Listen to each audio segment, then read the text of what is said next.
Helo Blwyddyn 6.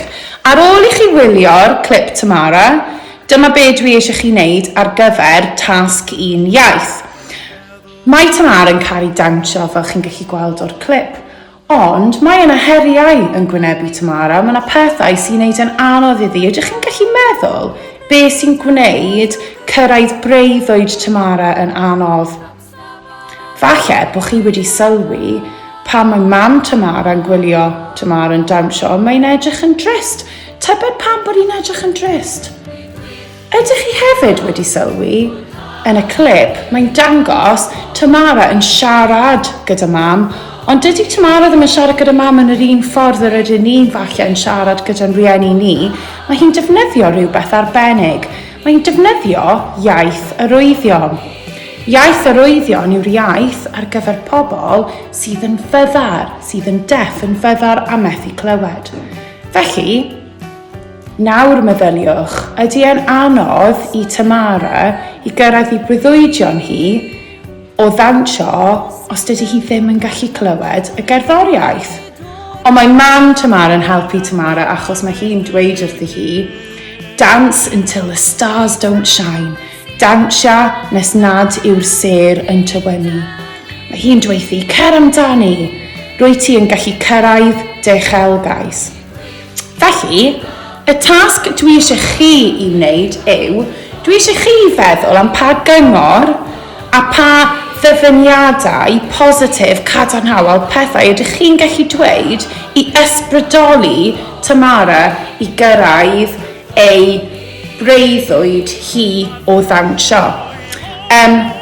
Diolch.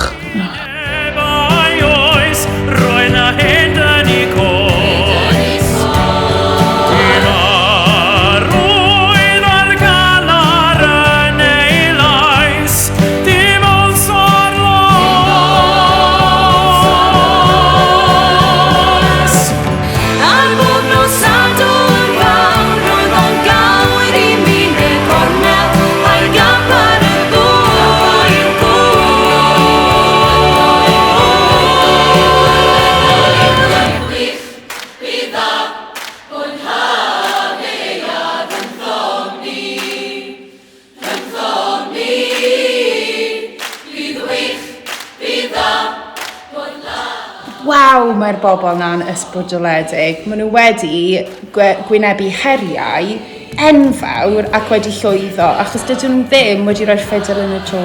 Maen nhw wedi trio'i gorau glas. Felly, dwi'n gobeithio bod chi'n teimlo wedi ysbrydoli nawr I greu dyfyniadau gwahanol I Tamara I sicrhau nad yw hi'n rhoi ffidil yn y to, nad yw hi yn rhoi fyny, a bod hi'n gallu cyrraedd yr uchelgais I ganddi o ddawnsio. Rydw I wedi gwneud bach o ymchwil, a rydw i'n dysgu rhywbeth newydd pob dydd hefyd, a dwi wedi gwneud bach o ymchwil I iaith arwyddion. Felly, dwi wedi dysgu bod anelu, reach, dyma'r arwydd y gyfer anelu, fel bod chi'n tynnu y llaw lawr ac yn tynnu rhywbeth I fewn i'ch hunan. A wedyn, ar gyfer y ser, stars, so ser, yn syml. Felly, anelu at y ser. Rydw I eisiau chi annog Tamara I anelu at y ser, trwy creu dyfyniadau eich hunan.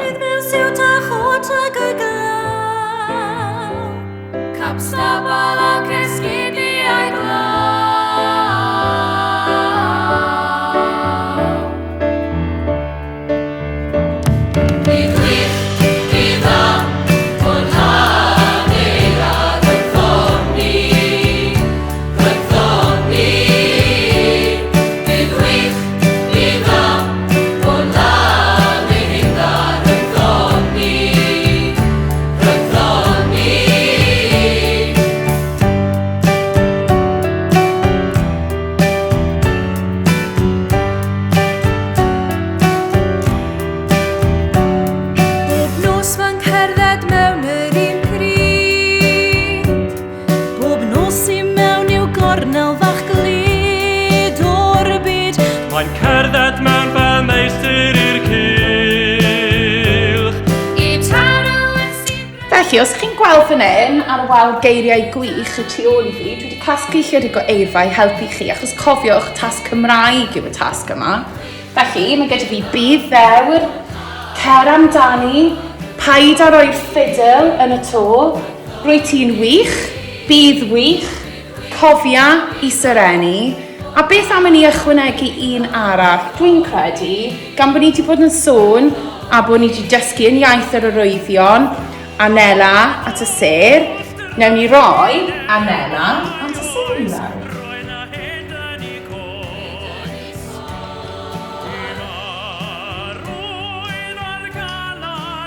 Seren bach ar diwedd. Felly, dyma chi, ewch amdani, meddyliwch am gymaint o ddyfyniadau gwahanol mwyn annog Tamara i gyrraedd ei breuddwydion.